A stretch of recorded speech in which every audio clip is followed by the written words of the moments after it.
Good morning, students. Welcome to the new session of chapter 10 of your book, that is Respiration in Organism. Now, in this chapter, we are going to read about respiration, types of respiration, difference between respiration and breathing. Now, first of all, let's begin with all living thing respire. यानी we know that all living thing respires, सभी living things जो हैं वो respire करते हैं यानी सांस लेते हैं. Now respiration is a process that includes breathing. Respiration एक ऐसा प्रोसेस है जिसमें ब्रीदिंग इंक्लूड रहता है, और ब्रीदिंग का मतलब होता है taking in air and throwing out air. The movement of air in and out of the body and vice versa is known as breathing. यानी कि हवा का अंदर बाहर शरीर के जाना आना ये कहलाता है breathing. But don't get confuse, respiration अलग चीज़ है और ब्रीदिंग अलग चीज़ है. रेस्पिरेशन का मतलब क्या होता है? The process of break down of food in the cell with release of energy. यानी भोजन का ब्रेक डाउन होना, भोजन का धीरे धीरे टुकड़ों में बंटना, और उनसे जब भोजन डाइजेस्ट होता है तो हमें एनर्जी प्रोड्यूस होती है हमारे शरीर में, और वही एनर्जी हमारे सेल्स को प्राप्त होता है जिससे सेल्स प्रॉपरली काम करते हैं या फंक्शन करते हैं. तो अगर आपसे कोई पूछे कि रेस्पिरेशन क्या है तो आपको बताना है कि respiration is the process of break down of food in the cell with release of energy. और ब्रीदिंग क्या है?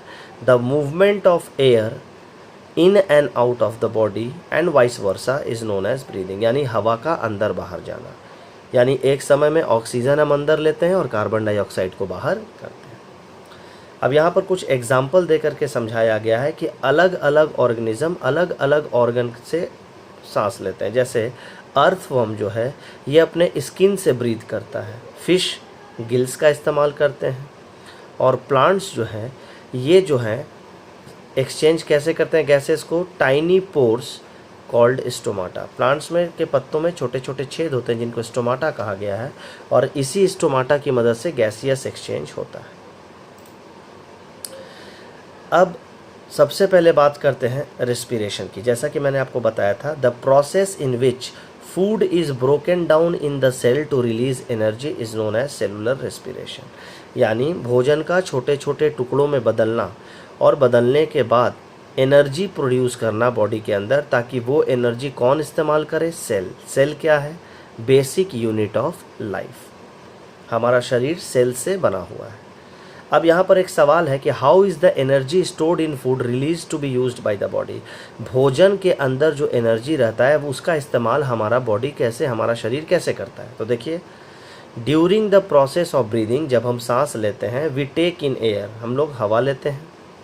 Oxygen is taken in while carbon dioxide is released out. Oxygen हमारे शरीर के अंदर जाता है और कार्बन डाइऑक्साइड शरीर के बाहर आता है.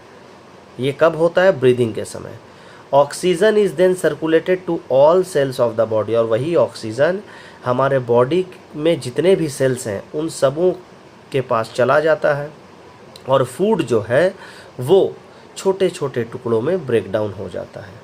और ये किसकी मदद से होता है? With the help of oxygen. अब हम बात करेंगे टाइप्स ऑफ रेस्पिरेशन की. तो दो तरह के होते हैं, एरोबिक और एनारोबिक. एरोबिक का मतलब होता है प्रेजेंस ऑफ एयर, एनारोबिक का एब्सेंस ऑफ एयर.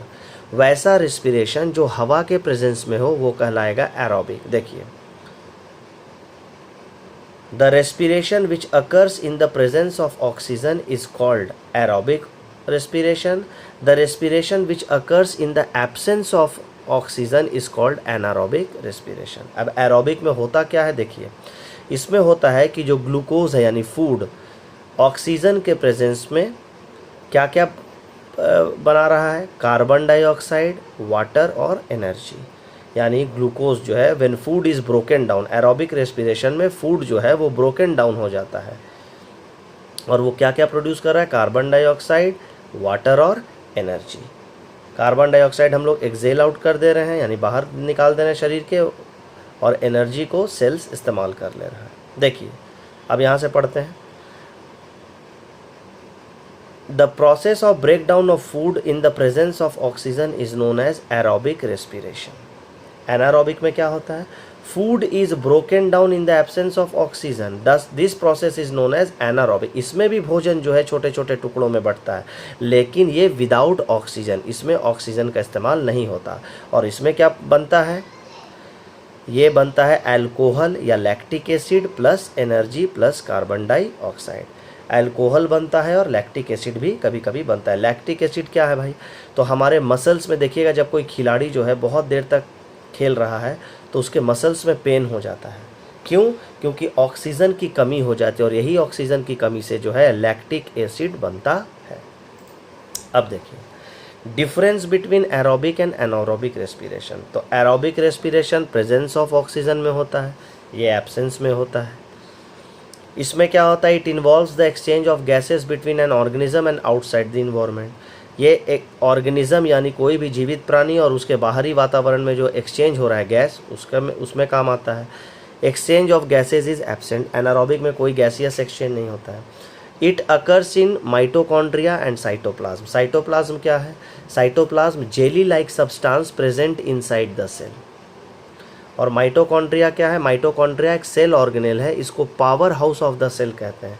ये एनर्जी प्रोड्यूस करता है और हमारे सेल को ताकत देता है। एनारोबिक, एरोबिक में, और एनारोबिक कहाँ पर होता है, साइटोप्लाज्म में। इसमें CO2 और H2O बनता है, इसमें हो सकता है कि कोई दूसरा चीज़ बने। इसमें 36 ATP, अब ATP क्या है, ATP का फुल फॉर्म है एडिनोसिन ट्राइफॉस्फेट, और आप इसको याद रखिएगा, ATP को unit currency of the cell कहते हैं। ये सेल को एनर्जी प्रोड्यूस करके ताकत प्रदान करता है, unit currency of the cell.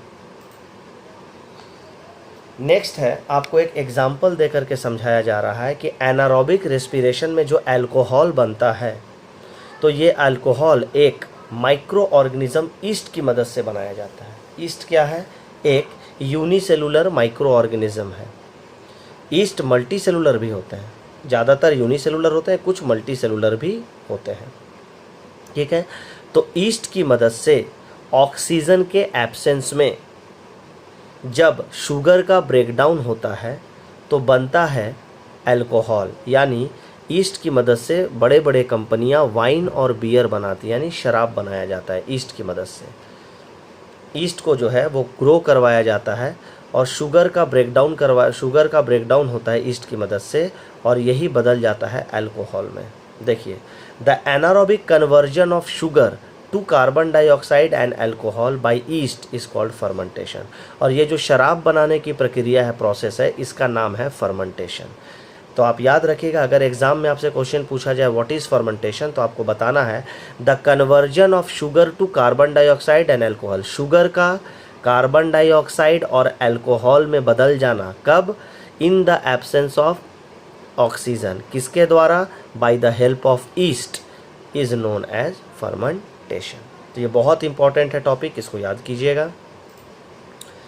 Next आपको कुछ असाइनमेंट दिए जा रहे हैं इस टॉपिक से रिलेटेड। इस असाइनमेंट को आपको रफ कॉपी में बनाना है और उसके बाद आपको व्हाट्सएप ग्रुप में पोस्ट करना है। मैं रीचेक करूंगा और फिर एक बार आपको आंसर मैं पोस्ट करूंगा। मेरे द्वारा जब आंसर पोस्ट किया जाएगा, उस आंसर को आपको अपने फेयर कॉपी में लिख लेना है। तो आज के सेशन के लिए इतना ही है, और अगर आपको वीडियो अच्छा लगता है तो काइंडली चैनल को सब्सक्राइब कीजिए, और एक आप काम कर सकते हैं, ज़्यादा से ज़्यादा वीडियो को शेयर और लाइक कीजिए। शेयर करने से आपके दोस्तों तक भी वीडियो पहुंचेगा, जिनके पास जो अभी उपलब्ध नहीं है उनके पास भी वीडियो पहुंच जाएगा, तो वो बाद में भी देख करके काम चला सकते हैं, पढ़ सकते हैं। तो वीडियो को शेयर भी कीजिए, ज़्यादा से ज़्यादा लाइक भी कीजिए, और चैनल को तो ज़रूर सब्सक्राइब कीजिए। आज के लिए इतना ही। Thank you, have a nice day.